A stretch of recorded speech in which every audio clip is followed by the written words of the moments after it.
Halo teman-teman, penikmat cerita novel. Kali ini saya akan melanjutkan cerita tentang menantu terbengkalai ternyata miliarder.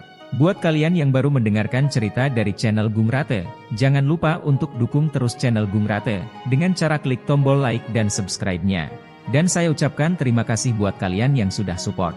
Presidensial mewah di lantai atas Hotel Intercontinental Shenzhen, Adinata, yang sedang menguping dengan headphone AKG, tidak dapat mendengar hujan deras di luar jendela. Tetapi pada saat ini, badai petir menderu-deru di dalam hatinya. Pada saat ini, Adinata akhirnya mengetahui kebenaran masalah ini. Ternyata Cynthia Yandra memutuskan untuk berpisah dari Adinata hanya setelah dia mengetahui pembunuh ayahnya. Siapa pembunuh ayah Cynthia Yandra? Saat ini, di dalam Mercedes-Benz di jalan raya, Edward Su membiarkan Cynthia Yandra dipukuli, dan mengambil inisiatif untuk menyalahkan. Kamu benar, Cynthia, ini semua salahku. Seharusnya aku tidak memberitahumu hal ini, dan aku seharusnya tidak mengganggu kehidupan stabilmu. Karena kamu sangat mencintai Adinata, anggap saja kamu tidak mendengar apa yang aku katakan, dan anggaplah kamu belum pernah ke Shenzhen. Ayahmu adalah kakak laki-laki tertuaku, kakak laki-laki terbaik. Aku akan membalaskan dendamnya sendirian. Kamu tidak perlu mengambil risiko. Anggap saja tidak terjadi apa-apa dan cari Adinata. Kata-kata Edward Su terdengar sangat baik hati, tetapi Adinata tahu bahwa dia telah memahami karakter Cynthia Yandra, jadi dia mengatakannya dengan sengaja. Berdasarkan pemahaman Adinata terhadap Cynthia Yandra, apakah dia tipe orang yang bisa melarikan diri dari kenyataan dan bahkan mengabaikan pembunuhan ayah kandungnya demi kehidupan yang stabil? Orang tua yang cerdik seperti Edward Su akan melakukan ini untuk menipu hati seorang gadis. Benar saja, Cynthia Yandra berhenti memukuli Edward Su dan menangis. Tidak, aku tidak akan menemui Adinata lagi. Kita sudah selesai. Aku akan membalaskan dendam ayahku secara langsung, dan aku akan bunuh diri. Sialan bajingan itu. Bahkan aku akan mati. Mendengar ini, Adinata terkejut. Cynthia Yandra sebenarnya siap mati bersama si pembunuh. Istri bodoh, mengapa kamu mempertaruhkan hidupmu? Keluarga Brahma kita memiliki kekuasaan di seluruh dunia. Mengapa kamu tidak memberitahuku siapa orang itu dan aku tidak akan membantumu menyelesaikannya? Si cantik pasti khawatir kalau aku terlibat. Mungkin orang itu mempunyai posisi yang sangat berkuasa, mungkin orang itu sulit untuk dihadapi. Setelah mendengarkan sebentar, saya menemukan tangisan Cynthia Yandra perlahan melemah, dan dia tidak berbicara lagi. Saat ini, Adinata sudah melepas headphone-nya. Saat ini, dia sudah tahu alasan mengapa Cynthia Yandra meninggalkannya. Sekarang, dia hanya perlu tahu siapa pembunuhnya. Akun, semangka. Adinata memanggil mereka berdua, segera bawa Edward Su kepadaku. Ya, ketika keduanya pergi untuk menangkap Edward Su, Adinata juga menelepon Diana Yandra. Diana, saudara Adinata, apa yang terjadi? Apakah kakakmu pernah menyebutkan kepadamu siapa pembunuh ayahmu? Tidak, kakakku dan Paman Su sudah menyelidikinya selama bertahun-tahun, tapi mereka masih belum menemukan siapa pembunuhnya. Kenapa kamu tiba-tiba bertanya tentang ini? Adinata tidak menjawab dan terus bertanya, lalu apakah kamu tahu waktu dan tempat spesifik di mana ayahmu dibunuh? Diana Yandra berpikir sejenak, ayah saya meninggal 11 tahun yang lalu. Saya hanya tahu bahwa dia berada di Prancis. Saya tidak dapat mengingat tempat dan waktu spesifiknya. Mengapa Anda menanyakan hal ini? Apakah saudara perempuan saya yang mengikuti apa yang dilakukannya? Kamu bilang. Adinata tahu bahwa baik Cynthia Yandra maupun Edward Su tidak memberitahu Diana Yandra tentang mencari tahu pembunuh sebenarnya. Karena Cynthia Yandra selalu berharap Diana Yandra dapat tumbuh dengan bahagia dan sederhana, tanpa ada masalah yang menimpanya. Diana Yandra telah lama menganggap Adinata sebagai saudara iparnya dan anggota keluarga. Adinata tidak rela membiarkan kerja keras Cynthia Yandra sia-sia. Jadi, Adinata berkata, "Oh, tidak, saya tiba-tiba teringat, jadi saya bertanya." "Tidak apa-apa," saya menutup telepon. "Tunggu sebentar." Diana Yandra tiba-tiba menghentikan Adinata dan berkata dengan curiga, "Tidak, Anda menelepon secara khusus untuk menanyakan masalah ini. Apakah Anda ingin pergi ke Prancis untuk mencari pembunuh ayah saya?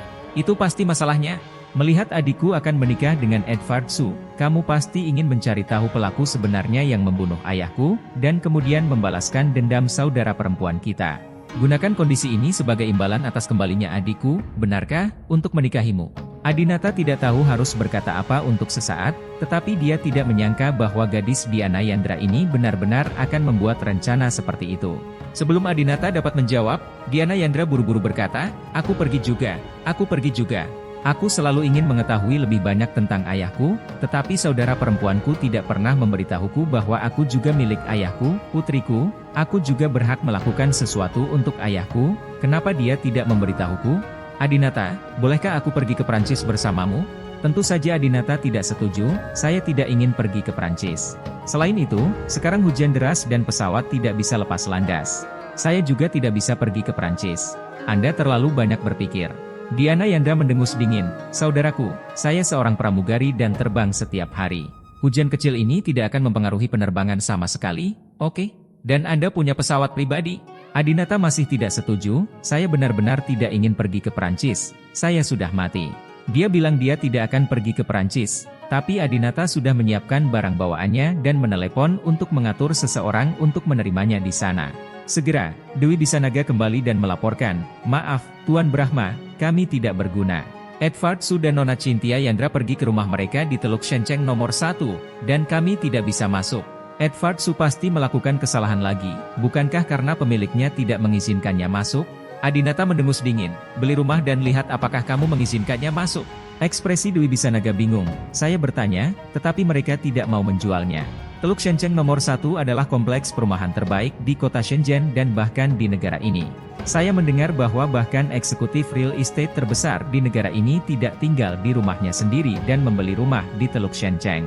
Sekarang persyaratan mereka adalah Anda harus menjadi presiden sebuah perusahaan terdaftar agar memenuhi syarat untuk membeli rumah dari mereka. Tapi, kami menyebut namamu, tapi mereka menolak. Tak perlu dikatakan lagi, ini juga diatur oleh Edward Su, seekor anjing tua, hanya untuk mencegah Adinata mendekatinya. Sebagai tempat berkumpulnya orang-orang kaya raya di negara itu, Teluk Shenceng nomor 1 harus memiliki langkah-langkah keamanan yang paling kuat. Jika Edward Su tidak keluar, saya khawatir dia tidak akan tertangkap sama sekali. Bahkan jika dia keluar, dia pasti akan membawa banyak pengawal karena kehati-hatiannya. Bahkan jika dia tertangkap, Edward Su mungkin tidak akan mengaku kepada Adinata yang membunuh ayah Cynthia Yandra. Akun, selagi kamu mengawasiku di tengah kota, aku meminta Ganendra untuk menemaniku ke Prancis. Prancis? Apakah Anda akan pergi ke tempat yang jauh? Nona Cynthia Yandra akan menikah dalam 2 hari, jadi jangan kembali terlambat. Ya, aku tahu apa yang terjadi. Perjalanan ke Prancis memakan waktu setidaknya 10 jam, dan perjalanan pulang pergi memakan waktu 1 hari penuh. Adinata harus mengetahui kebenaran masalah ini dalam 1 hari di Prancis. Jadi Adinata bergegas ke bandara tanpa henti dan masuk ke jet pribadinya sambil membawa payung. Ganendra dan yang lainnya mengikuti di belakang. Saat Ganendra sedang memegang payung dan berjalan menaiki tangga, tiba-tiba, seorang wanita cantik berkaki panjang yang mengenakan setelan pramugari datang dan bertanya, Tuan, apakah Anda akan ke Prancis? Apakah Anda memerlukan pramugari untuk melayani Anda? Saya juga akan ke Prancis. Biarkan saya menumpang. Saya bisa melayani Anda secara gratis. Saat ini, hujan belum berhenti, dan semua orang memegang payung. Selain itu, Adinata segera meminta Ganendra untuk mengikutinya ke Prancis, dan dia juga cemas. Dia tidak memandang pramugari yang terus berbicara, dan berkata dengan tidak sabar, pergi, cari uang untuk mencari di pesawat lain, jangan ganggu aku. Saat Ganendra sedang berbicara, dia tiba-tiba melihat bahwa wanita ramping yang mengenakan seragam pramugari adalah Diana Yandra. Nona Diana Yandra. Ganendra terkejut, mengapa kamu ada di sini? Diana Yandra memegang payung, membuat gerakan mendesis, dan berkata sambil tersenyum, jangan beritahu saudara Adinata, bangunkan aku secara diam-diam, dan aku akan menemanimu ke Prancis. Semangka, Ganendra masih sangat menyukai Diana Yandra. Dia pikir dia polos dan imut. Mengetahui bahwa dia tidak memiliki niat buruk, dia mengizinkannya naik pesawat.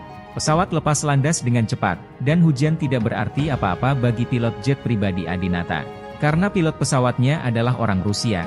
Seperti yang kita ketahui bersama, negara pejuang adalah pilot pesawat paling kuat di dunia.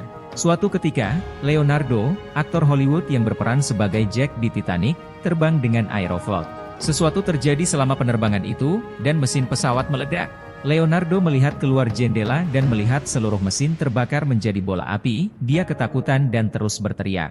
Namun, dia menemukan bahwa dialah satu-satunya di seluruh pesawat yang berteriak, dan semua orang duduk di sana dengan tenang sambil minum anggur dan kopi. Leonardo tidak punya pilihan selain memanggil pramugari itu dan berteriak sekuat tenaga. Apa yang terjadi? Kata pramugari, jangan khawatir Pak, kami hanya ada masalah kecil. Hanya saja salah satu mesin pesawatnya rusak. Masalah kecil, tidak lebih dari itu. Saat turun, bannya pun pecah pada akhirnya, tapi yang lain bersikap seolah tidak ada yang salah. Oleh karena itu, cuaca seperti itu tidak berarti apa-apa bagi pilot Adinata. Adinata sedang duduk di kursi mewah di pesawat pribadi mencari informasi, seorang pramugari datang dan membawakan secangkir kopi untuk Adinata. Tuan Brahma, silakan minum secangkir kopi. Saya menyeduhnya sendiri. Adinata merasa suara itu terdengar familiar dan mendongak. Diana Yandra, mengapa kamu ada di sini? Diana Yandra tertawa dan duduk di hadapan Adinata. Haha, saya kira Anda akan terbang ke Perancis, dan Anda bahkan berbohong kepada saya sekarang. Ya, ngomong-ngomong, aku ingat. Ayahku meninggal pada tanggal 29 Agustus, 11 tahun yang lalu.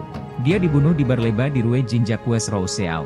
Diana Yandra memberi Adinata waktu dan tempat spesifik kematian ayahnya, yang memudahkan Adinata menemukan pembunuhnya. Jean-Jacques Rousseau adalah seorang filsuf dan sarjana Perancis yang sangat terkenal pada abad ke-18. Jalan ini juga sangat terkenal di Paris. 11 tahun yang lalu tidaklah terlalu jauh, saat itu kamera sudah banyak dipasang di kota-kota besar seperti Paris. Adinata merasa bahwa dia seharusnya bisa menemukan beberapa petunjuk dari video pengawasan. Adinata menyesap kopi yang dibuat oleh Diana Yandra. Rasanya sangat enak. Ada seorang pramugari cantik yang juga calon ipar perempuannya menemaninya untuk melayaninya. 10 jam ini tidak membosankan sama sekali. Setelah melihat cuaca di luar jendela, Adinata bertanya pada Diana Yandra, apakah adikmu tahu bahwa kamu akan pergi ke Perancis bersamaku? Diana Yandra berkata, tentu saja saya tidak tahu. Dia bahkan tidak mengizinkan saya bertemu dengan Anda, apalagi pergi ke luar negeri bersama Anda. Benar apa yang kamu katakan tentang adikku? Dia putus denganmu. Kenapa dia tidak mengizinkan aku menghubungimu? Sekalipun kamu tidak lagi bersama, kamu dan aku masih bisa berteman. 2 hari yang lalu, aku pernah membalasnya dan mengatakan bahwa jika kamu tidak menginginkan Adinata, aku akan melakukannya. Adikku langsung meledak saat mendengarnya. Dia dengan lantang memberitahuku bahwa aku tidak akan pernah diizinkan bersamamu, dan dia juga menyuruhku untuk tidak jatuh cinta padamu. Adinata tersenyum, adikmu masih mencintaiku, jadi tentu saja dia tidak akan mengizinkan kita bersama. Jangan membuat adikmu marah dengan selalu mengatakan omong kosong ini. Diana Yandra tersenyum manis, saya tidak hanya mengatakan ini dengan santai. Jika saudara perempuan saya benar-benar menikah dengan Edvard Su, saya mungkin akan benar-benar mengejar Anda. Adinata tampak malu, tidak tahu apakah Diana Yandra serius atau bercanda. Pada saat ini, tanpa diduga, Ganendra di samping mengangkat tangannya dan berteriak, Tuan Yandra Diana, saya mendukung Anda. Adinata memelototi Ganendra, kamu sangat mendukung, ada apa denganmu? Diana Yandra tertawa terbahak-bahak. Adinata berkata, Diana, jika kamu benar-benar membutuhkan pacar, aku bisa mengenalkanmu pada salah satunya. Bagaimanapun, aku adalah saudara iparmu. Wajar jika aku mengkhawatirkan acara seumur hidupmu. Diana Yandra memegang dagunya dan berkata sambil tersenyum cerah, benarkah? Orang seperti apa yang bisa kamu perkenalkan kepadaku? Adinata bertanya, apa yang kamu inginkan? Diana Yandra berpikir sejenak, saya masih menyukai tuan muda dari keluarga misterius seperti Anda. Bukan hanya karena Anda kaya sehingga saya menganggap keluarga Anda menarik. Pasti menyenangkan untuk menikah dengannya. Mungkin akan ada lebih banyak lagi beberapa harta karun dan rahasianya, kayak main game, haha. Ngomong-ngomong, apakah ada di antara saudaramu yang masih lajang? Perkenalkan satu padaku. Adinata tertegun sejenak, aku tidak punya adik laki-laki, hanya 2 kakak laki-laki. Apakah kamu masih ingin menjadi adik iparku? Diana Yandra tersenyum dan duduk di sebelah Adinata dan berkata, ya, alangkah baiknya menjadi saudara ipar perempuanmu. Jika saudara perempuanku benar-benar menikahimu di masa depan, bahkan saudara perempuanku akan memanggilku saudara ipar perempuan, mulai sekarang. Hahaha, menyenangkan dan menyenangkan. Cepat beritahu aku, apakah kedua kakakmu tampan? Adinata terdiam beberapa saat, namun perjalanannya panjang, jadi tidak ada salahnya mengobrol dengannya sebentar. Adinata memperkenalkan, kakak laki-laki tertua saya berusia lebih dari 30 tahun dan sudah menikah. Tidak ada harapan bagi Anda. Bagaimana dengan saudara kedua? Diana Yandra bertanya dengan tidak sabar. Menyebutkan saudara laki-laki kedua Adinata, Xuan Brahma. Adinata juga menggelengkan kepalanya, saudara laki-laki kedua saya belum menikah. Diana Yandra sangat senang, wow, benar-benar ada pria yang belum menikah. Katakan padaku secepatnya, apakah saudara keduamu tampan atau tidak? Berapa tinggi dan berat dia? Apa yang dia lakukan? Adinata tidak bisa menahan diri untuk tidak mengulurkan tangannya dan menepuk hidung mancung Diana Yandra. Berhentilah memikirkannya, tidak mungkin bagimu dan saudara keduaku. Diana Yandra sedikit tidak senang, apa yang mustahil tentang pria yang belum menikah dan wanita yang belum menikah? Kakak laki-laki tertua Anda baru berusia di atas 30 tahun, saudara laki-laki kedua Anda tidak boleh lebih tua darinya, bukan? Usia ini tepat untuk saya. Adinata menjelaskan, kakak keduaku adalah seorang bajingan. Dia adalah orang yang paling membuat masalah di antara kami bertiga bersaudara, dan dia juga yang paling tidak patuh. Dan kakak laki-lakiku yang kedua sangat terobsesi dengan penampilan dan bentuk tubuh. Dia bahkan tidak bisa meremehkan kecantikan biasa. Pada titik ini, Diana Yandra dengan marah meninju Adinata, HMPH. Apakah kamu mencoba mengatakan bahwa aku jelek dan bertubuh buruk? Karena kamu takut kakakmu tidak akan menyukaiku? Adinata, buka matamu dan lihat dengan jelas di mana aku jelek dan di mana sosokku buruk. Diana Yandra berdiri dan membuat pose seperti model, 360 derajat dari segala arah, depan, samping dan belakang, menunjukkannya kepada Adinata. Belum ada reaksi dari pihak Adinata, tapi pihak Ganendra sudah mengeluarkan darah dari hidung. Ada ribuan wanita cantik, cara tampil cemerlang dari orang lain, pakaian dan riasan adalah kuncinya. Setiap wanita memiliki gayanya sendiri yang paling cocok untuknya. Misalnya Jelita, meskipun dia adalah wanita nakal yang memiliki banyak perselingkuhan, namun pakaian yang paling cocok untuknya adalah pakaian yang murni. Wajahnya yang unik, dan kemampuannya untuk tampil polos kapan saja untuk membujuk pacarnya agar memaafkan, membuatnya cocok untuk memainkan peran seperti ini. Jika Anda memintanya mengenakan pakaian SKSI, seperti Cheongsam atau Sutra Hitam, dia tidak akan bisa mengendalikannya. Adapun Cynthia Yandra, dia adalah wanita dewasa, jadi dia tidak cocok memakai pakaian polos seperti itu. Jika dia memakai seragam pelajar seperti itu, poinnya akan sangat berkurang. Dia sempurna hanya ketika dia mengenakan seragam CEO yang mendominasi dan menunjukkan temperamen CEO-nya. Anastasia, sebaliknya, adalah tipe gadis tetangga yang lebih manis. Dia bisa memamerkan kecantikannya dengan gaya pakaian apapun, asalkan riasannya tidak terlalu dingin. Demikian pula, untuk Diana Yandra. Dia tidak bisa dibandingkan dengan Jelita, Cynthia Yandra, dan Anastasia dalam hal wajah, dan dia tidak bisa dibandingkan dengan Maktika dalam hal sosok. Namun, saat ia mengenakan seragam pramugari, auranya yang sangat pas akan membuat pria manapun melupakan wanita cantik lainnya. Agar Adinata melihat sosoknya dengan jelas, Diana Yandra tetap sangat dekat dengan Adinata. Setelah melihat Adinata sebentar, Adinata juga tampak malu. Oke, Diana, berhenti berputar. Diana Yandra masih belum yakin, kalau begitu menurutmu apakah aku memiliki sosok yang bagus? Adinata, oke. Diana Yandra, sempurna atau tidak sempurna? Adinata, sempurna. Diana Yandra, apakah kamu layak berhubungan SKS dengan saudara laki-lakimu yang kedua? Adinata, dia pantas mendapatkannya, dia pantas mendapatkannya, dia tidak pantas untukmu. Diana Yandra, itu tidak disebut kakak ipar. Adinata, kamu gadis kecil, beraninya kamu memanfaatkanku. Lihat aku jika aku tidak menjagamu. Ah, kakak gua, bantu aku, Adinata akan memukul seseorang. Diana Yandra melarikan diri ke pesawat dengan mengenakan sepatu datar berujung bulat yang dibutuhkan oleh pramugari. Karena Diana Yandra bersamanya, lebih dari 10 jam terbang Adinata menjadi sangat menarik dan membahagiakan. Dia bahkan lupa untuk apa dia berada di sini, dan bahwa Cynthia Yandra akan segera menikah dengan Edward Su. Adinata mulai mengerti mengapa Cynthia Yandra tidak memberitahu Diana Yandra apapun. Dia benar-benar tidak ingin seorang gadis dengan senyum cerah wajahnya ditutupi dengan kesuraman. Lebih dari 10 jam kemudian, Adinata tiba di Paris, ibu kota Perancis. Di Paris juga sedang gerimis, beberapa orang naik mobil ke markas Departemen Kepolisian Paris. Seorang petugas polisi bernama Frank bertemu Adinata. Bahasa Perancis Adinata juga bagus, dan dia berkata langsung dalam bahasa Perancis. Saya ingin menyelidiki insiden pria Tionghoa yang terbunuh di bar lebal di Jalan Jinjacques Rousseau pada tanggal 29 Agustus, 11 tahun yang lalu. Nama korbannya adalah Qin Yueming. Qin Yueming adalah nama ayah Cynthia Yandra dan Diana Yandra. Segera, petugas Frank mengambil informasi dari tahun itu dan memperkenalkannya kepada Adinata. Tuan Yandra Yueming adalah seorang insinyur perangkat lunak. Dia datang ke Paris untuk berpartisipasi dalam seminar akademis. Menurut informasi, dia datang ke bar lebal sendirian malam itu, tetapi ketika dia pergi bersama pria Tionghoa lainnya. Kami menduga kematian Tuan Yandra Yueming ada hubungannya dengan pria Tiongkok lainnya. Adinata dengan cepat bertanya, berapa banyak informasi yang ada tentang si pembunuh? Apakah ada pengawasan? Ya.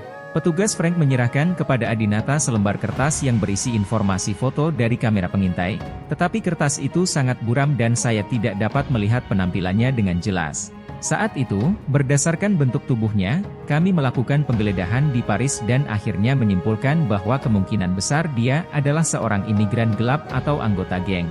Kami mengetahui bahwa Tuan Yandra Yueming adalah seorang programmer yang sangat baik dan pemilik sebuah perusahaan teknologi. Dia memiliki banyak pesaing di Tiongkok. Kami menduga dia mungkin disewa oleh pesaing untuk membunuhnya. Semua ini adalah pertikaian internal di antara kalian orang Cina. Adinata tahu bahwa mereka pasti tidak ingin Qin Yueming mati di tangan Prancis. Adinata terus bertanya, bagaimana Qin Yueming meninggal? Apakah jenazahnya telah diangkut kembali ke negara itu? Petugas Frank berkata, dia ditembak mati. Banyak tamu malam itu mendengar suara tembakan. Tuan Yandra Yueming segera dikirim ke rumah sakit, tapi sayangnya, kami kehilangan tubuhnya. Hilang. Adinata tertegun sejenak.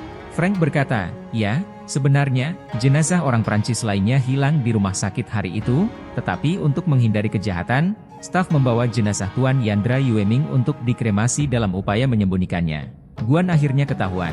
Kami dapat memastikan bahwa Tuan Yandra Yueming memang telah meninggal, dan dokumen yang tertinggal di tubuhnya juga dapat membuktikan identitasnya. Karena polisi bilang begitu, seharusnya itu benar. Adinata masih ingin tahu siapa pria Tionghoa lainnya yang bersama Qin Yueming. Karena Cynthia bilang dia ingin balas dendam, dia pasti tahu siapa pembunuhnya. Kantor polisi tidak tahu, jadi pasti ada orang lain yang tahu. Adinata tidak menunda-nunda di kantor polisi dan langsung menuju ke tempat terjadinya kecelakaan, bar lebal di Jalan Jacques Rousseau. Bilah ini masih terbuka. Saya hanya bisa tinggal di Paris selama 24 jam. Jika terlambat, saya tidak akan bisa kembali tepat waktu untuk menghentikan pernikahan Cynthia Yandra. Adinata sangat cemas. Bagi Adinata, penundaan 1 jam pun tidak akan berhasil. Karena Cynthia Yandra berjanji pada Edward Su bahwa dia akan mendedikasikan tubuhnya padanya di hari pernikahan. Adinata tidak bisa membiarkan Edward Su merasuki Cynthia Yandra lagi. Jadi, Adinata menanyakan segala sesuatu di bar dan jalan-jalan dekat bar. Tapi sayangnya dia tidak dapat menemukan petunjuk apapun. Apa yang harus aku lakukan, Kak Adinata? Sudah lama sekali. Kalaupun ada yang benar-benar mengetahui hal ini, mungkin dia tidak ada di Paris, atau mungkin sudah mati. Diana Yandra juga sedikit frustrasi. Adinata tidak percaya bahwa dia tidak dapat menemukan orang itu. Karena Edward Su dapat menemukannya, dia pasti dapat menemukannya. Itu hanya masalah waktu. Adinata terus melihat arlojinya. Dia tidak punya banyak waktu. Untuk menemukan pembunuh sebenarnya sesegera mungkin, dia menemukan stasiun TV, stasiun radio, dan memasang iklan di internet, dan menawarkan hadiah sebesar 5 juta franc untuk menemukannya. Petunjuk, 5 juta franc lebih dari 30 juta yuan, jumlah ini membuat banyak orang tergila-gila. Namun, ada banyak orang yang datang ke Adinata, tetapi kebanyakan dari mereka datang untuk mendapatkan hadiah. Banyak dari mereka adalah pembohong dan tidak bisa memberikan bukti sama sekali. Segera, 20 jam berlalu, dan Adinata masih belum tahu. Dewi Bisanaga, yang berada di Shenzhen, berseru, Tuan Brahma, Anda harus bersiap untuk segera kembali. Jika Anda tidak kembali ke Tiongkok dalam waktu 4 jam, Nona Cynthia Yandra akan menikah dengan Edward Su. Mengerti? Tidak banyak waktu tersisa untuk Adinata. Duduk di konter bar lebal, Adinata sedang merokok dan merasa sedikit bermasalah. Pada saat ini, seorang pria kulit putih berusia 50-an datang untuk duduk di bar di sebelah Adinata, memesan segelas brandy, menatapnya dari atas ke bawah dengan mata aneh, dan berkata, orang-orang dari Tiongkok, mengapa Anda juga menyelidiki masalah ini? Apakah orang yang meninggal memiliki status tinggi di Tiongkok? Kata-kata pria ini langsung menarik perhatian Adinata. Dalam beberapa jam terakhir, banyak orang datang menemuinya, tetapi sebagian besar perkataan mereka tidak relevan, mereka bahkan tidak tahu apa yang terjadi di sini 11 tahun yang lalu. Tapi pria kulit putih berusia 50 tahun ini berbeda, dia bertanya pada Adinata mengapa dia juga menyelidiki masalah ini. Ini menunjukkan bahwa dia mengetahui tentang penyelidikan sebelumnya yang dilakukan oleh Edward Su dan Cynthia Yandra. Mungkin orang inilah yang memberikan informasi kepada Edward Su pada saat itu. Adinata segera menjadi energik dan akhirnya bisa bergegas kembali untuk menghentikan pernikahan Cynthia Yandra dan Edward Su. Adinata berkata dengan hormat, Tuan, apakah Anda mengetahui sesuatu? Jika Anda dapat memberikan petunjuk yang berguna, saya akan memberi Anda bonus 5 juta franc dan saya tidak akan pernah mengingkari janji saya.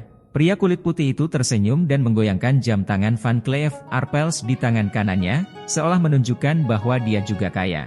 Dia memegang gelasnya, menyesapnya, lalu mengenang, pada tanggal 29 Agustus, 11 tahun yang lalu, saya datang ke bar ini untuk minum. Saya mengingat hari ini dengan sangat jelas, karena ini adalah hari ulang tahun saya. Putriku terbang dari Toulouse untuk menemuiku. Dia tiba di sini hampir pukul 12 dan memberiku kejutan. Dia menelepon saya dan bertanya apa yang saya lakukan. Saya bilang saya sedang minum di bar Ebea, jadi dia meminta saya pergi ke pintu bar dan melihat-lihat. Aku baru saja keluar dan melihatnya. Aku ingin memeluknya dengan penuh semangat, tapi dia dengan sia-sia mengambil fotoku dengan kamera Sony yang baru saja dia beli. Foto itu merekam kegembiraanku saat melihat putriku. Aku mabuk, tersenyum lebar, membuka lenganku dan berjalan ke arahnya. Wah, itu momen yang sangat berkesan dan aku tidak akan pernah melupakan raut wajahnya saat aku melihatnya di foto. Saya selalu menyimpan foto yang diambilnya karena tidak lama setelah itu, dia mengalami kecelakaan mobil dan tidak dapat lagi memotret saya. Setelah mengatakan ini, pria kulit putih itu meneguk anggurnya lagi. Adinata mendengarkan dengan tenang dan kemudian berkata, "Saya minta maaf karena membuat Anda menyebutkan hal-hal menyedihkan Anda. Saya bersedia membayar 5 juta franc untuk foto itu." Pria kulit putih itu memasang ekspresi terkejut di wajahnya. "Mengapa kamu membeli foto itu?" Adinata berkata, "Jika tebakanku benar, foto itu tidak hanya merekammu, tapi juga orang yang aku cari." Pria kulit putih itu tersenyum dan mengangguk, "Kamu anak yang cerdas." 10 tahun yang lalu, seorang pria Tiongkok terus bertanya tentang masalah ini. "Saya membuat salinan foto ini 10 tahun yang lalu dan mengirimkannya ke atas si orang itu. Kenapa? Pembunuhnya belum ditemukan?" Sepertinya pembunuhnya benar-benar orang yang misterius. Orang yang disebutkan orang kulit putih itu, orang Tionghoa yang menerima foto itu 10 tahun lalu, seharusnya adalah Edward Su. Edward Su memiliki foto si pembunuh 10 tahun yang lalu. Cynthia juga seharusnya tahu. Mengapa mereka baru memikirkan balas dendam baru-baru ini? Apakah identitas pembunuhnya begitu misterius sehingga Edward Su tidak dapat mengetahui siapa pelakunya setelah 10 tahun penyelidikan? Aku tidak menyangka selain keluarga Brahma kita, ada orang misterius di dunia ini. Dunia ini benar-benar penuh dengan naga tersembunyi dan harimau yang berjongkok. Adinata sudah menduga bahwa Edward Su pasti baru saja mengetahui identitas pembunuhnya dan memberitahu Cynthia Yandra. Adinata tidak bisa menunggu lagi. Jika dia tidak segera mengetahui situasinya, dia tidak akan bisa menyelamatkan Cynthia Yandra tepat waktu. Adinata berkata, "Bisakah Anda juga mengirimkan saya salinan fotonya?" Tetapi orang kulit putih itu menggelengkan kepalanya. "Saya mulai tertarik pada orang yang meninggal itu. Anda harus memberitahu saya siapa Anda, siapa orang yang meninggal itu, dan mengapa Anda menghabiskan 5 juta franc untuk menyelidiki kasus ini."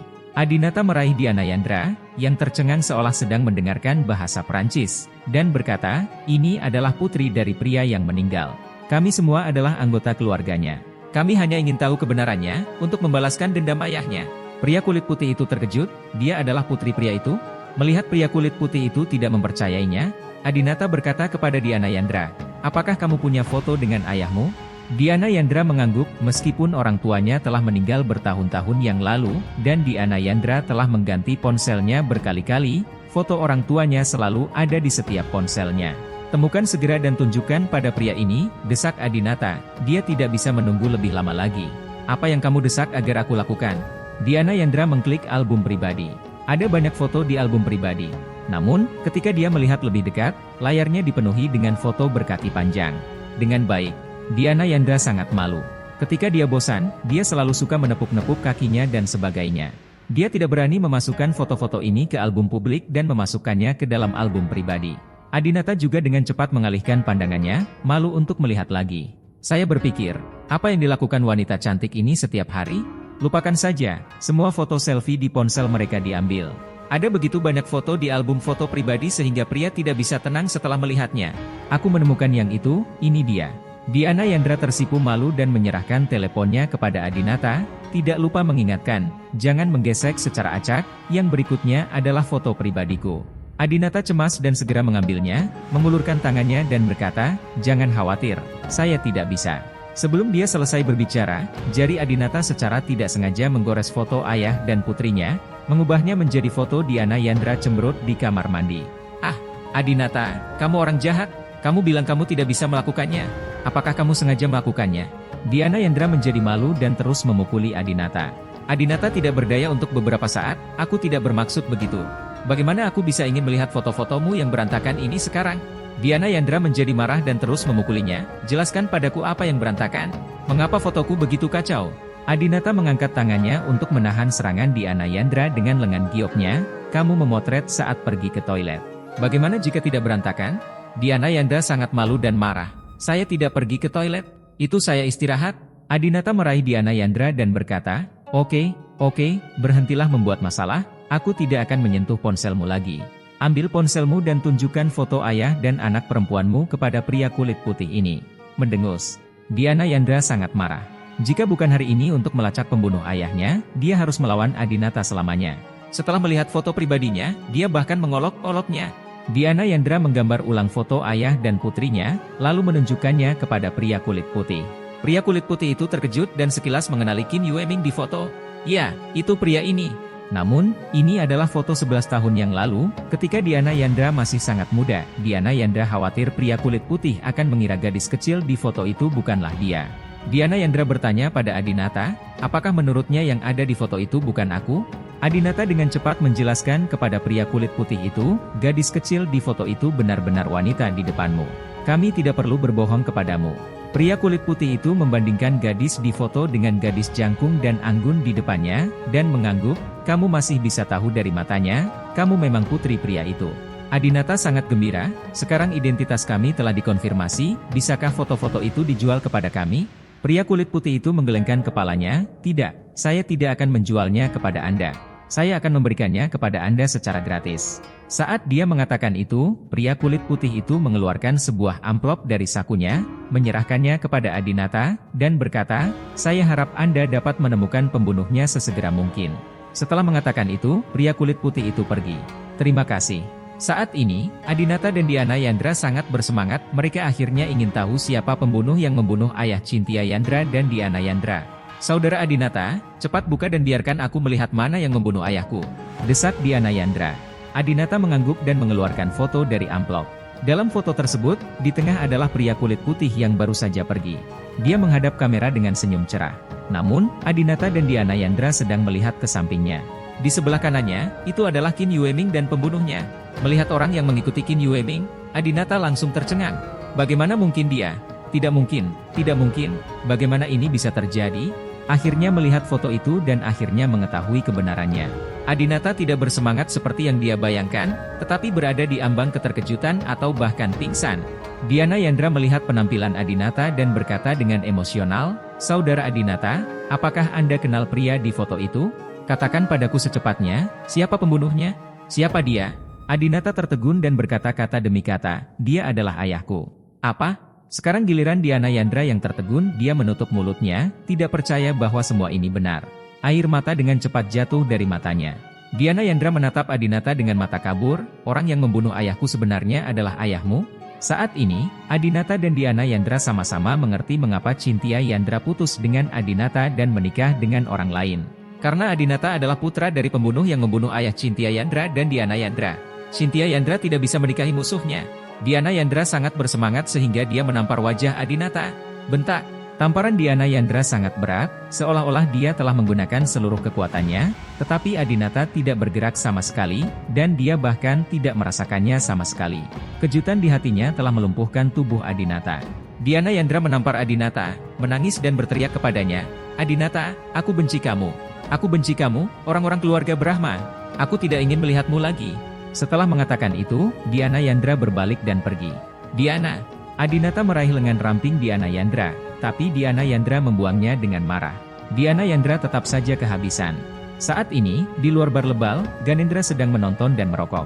Melihat Diana Yandra berlari keluar sambil menangis, dia segera meletakkan rokoknya di tanah dan bertanya, Tuan Diana, kamu mau pergi kemana? Diana Yandra masih ingin memperhatikan pasukan Adinata dan berlari ke depan. Hujan masih turun ringan, dan Diana Yandra tidak memegang payung. Ganendra sangat khawatir sesuatu akan terjadi pada Diana Yandra sendirian di Perancis, karena Diana Yandra tidak bisa berbahasa Perancis sama sekali. Jadi, Ganendra segera menyusul dan menanyakan situasinya. Tapi Diana Yandra berteriak pada Ganendra, pergi. Dasar anjing keluarga Brahma, jangan ganggu aku lagi. Ganendra mengejar Diana Yandra sepanjang jalan, menghiburnya sambil berlari. Apakah Anda bertengkar dengan Tuan Brahma? Tuan Diana, jangan marah. Silakan berbicara perlahan jika ada yang ingin Anda katakan. Namun, tidak peduli bagaimana Ganendra mencoba membujuknya, Diana Yandra mengabaikannya. Melihat Diana Yandra berlari semakin jauh, Ganendra tidak punya pilihan selain mengambil tindakan paksaan. Maaf, Tuan Diana. Tangan kanan Ganendra memukul Diana Yandra dengan keras, dan Diana Yandra, yang emosinya sudah hancur, langsung pingsan. Kemudian, Ganendra membawa Diana Yandra kembali dan memintanya untuk membawanya ke pesawat pribadi untuk beristirahat. Di bar saat ini, Adinata juga kaget dengan hasilnya. Namun, dia tidak percaya bahwa ayahnya adalah seorang pembunuh. Sejauh yang diketahui Adinata, ayah Cynthia Yandra, Qin Yueming, adalah seorang insinyur perangkat lunak hebat dengan bakat luar biasa dan bakat teknis yang langka di Tiongkok. Perusahaan teknologi yang saya dirikan juga mempunyai ambisi yang tinggi, tidak sekedar mencari uang.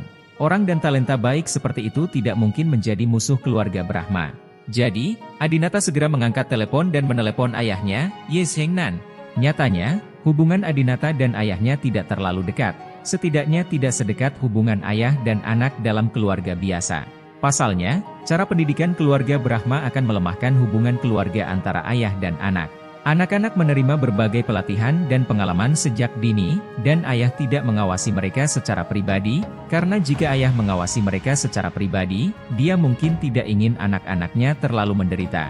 Sejak bergabung dengan keluarga Wibisana dan menikah dengan Jelita, Adinata jarang menghubungi ayahnya, tetapi lebih banyak berhubungan dengan kakeknya. Adinata. Suara Ye Zhengnan terdengar di telepon. Adinata tidak berbicara omong kosong. Begitu dia muncul, dia bertanya langsung, "Ayah, katakan padaku, apakah kematian ayah Cynthia Yandra ada hubungannya denganmu?" "Cynthia Yandra?" Ye Zhengnan sedikit terkejut, "Apakah dia pacar yang lebih tua darimu?" "Siapa ayahnya?" Adinata berkata, "Nama ayahnya adalah Qin Yueming." Mendengar 3 kata Qin Yueming, Ye Zhengnan terdiam sejenak, menghela nafas dan berkata, "Oh, kebetulan sekali. Aku tidak menyangka pacarmu adalah putri Qin Yueming." Adinata tahu bahwa ayahnya memang mengenal Qin Yueming. "Katakan padaku, apakah kematian Qin Yueming ada hubungannya denganmu?" Adinata tidak sabar untuk bertanya. Ye Zhengnan berhenti dan menjawab, "Benar." "Kenapa kamu membunuhnya? Apakah dia menyinggung kamu atau keluarga Brahma kami?" Adinata menjadi bersemangat. Ye Zhengnan berkata, "Adinata, kamu tidak punya wewenang untuk mengetahui tentang masalah ini. Izin." Adinata tidak menyangka ayahnya akan menggunakan kata seperti itu, "Saya anakmu, bukankah itu cukup? Izin apa yang saya perlukan?"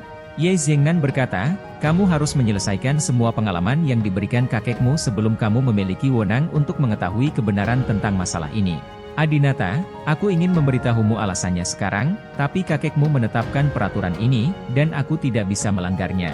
Adinata tercengang, ini adalah pertama kalinya dia mendengar tentang otoritas di keluarganya. Pantas saja mereka harus melalui banyak sekali pengalaman aneh. Ternyata setelah pengalaman itu selesai, mereka akan mempunyai semacam otoritas, dan dengan otoritas tersebut, mereka akan mendapatkan beberapa rahasia keluarga. Adinata saat ini sedang menjalani pengalaman bisnis.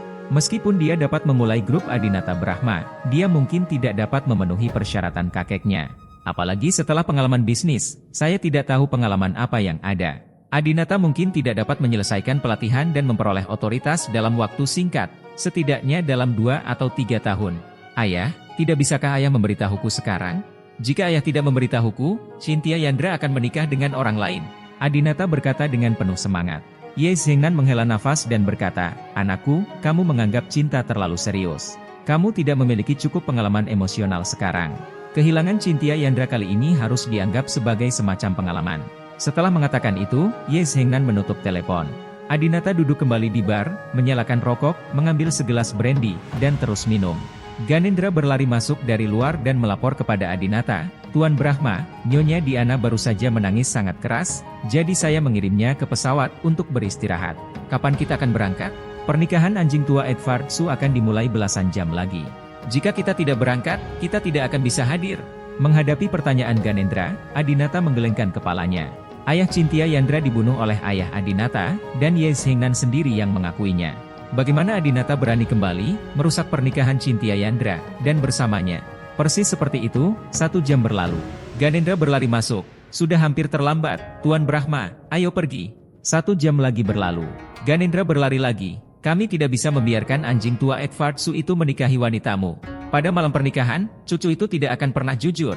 Dia pasti akan menyerang Cynthia Yandra." 1 jam lagi berlalu. Ganendra berlari masuk lagi. "Jika kita pergi sekarang, kita masih memiliki kesempatan untuk menghentikan pernikahan Sulaogo. Jika kita terlambat 10 menit, itu akan terlambat." Pada saat ini, seorang pria berpenampilan Asia yang dewasa dan mantap tiba-tiba masuk ke bar, langsung menuju bar, dan menepuk bahu Adinata. "Siapa itu? Menjauhlah dari Tuan Brahma." Ganendra segera bergegas. "Saudara ketiga." Pria itu berbicara perlahan.